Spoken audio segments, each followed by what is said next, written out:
So my name is Renee Smith. I go to school at Connecticut College. I'm currently majoring in botany with a minor in biochemistry.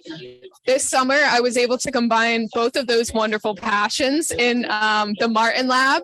So I was primarily focusing on understanding the plant immune system a little bit better as a way to better inform our future cultivars to be more disease resistant.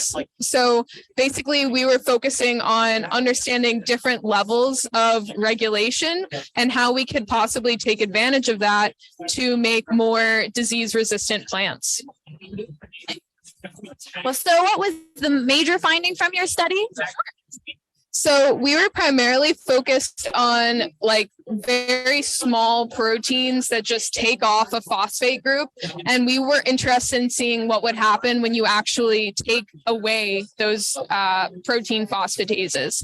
So in most of the mutants we looked at, there wasn't much of a difference. But in one of the lines that we looked at, which was the PIC12 proteins, we actually were able to see a significant difference from the wild type.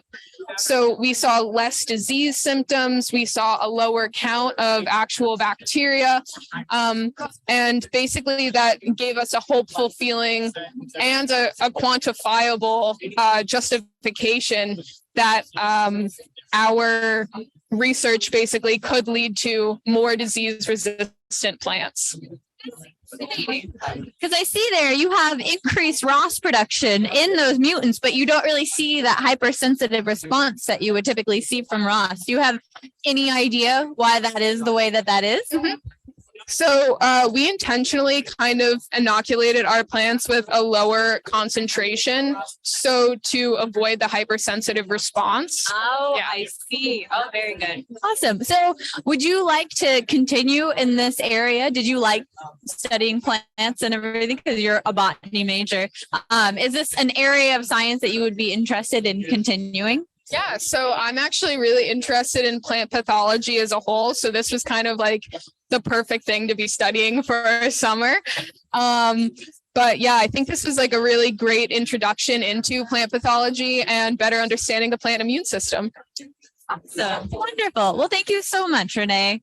I hope you had a lot of fun. It sounds like you did. Yeah. Did you like working with tomato? Yeah. It has a very distinct smell. Good smelling. Yeah, I would say it's better smelling than Arabidopsis. Yes. So a nice perk to the higher level organism. Awesome. Well, thank you so much for your work. Excellent.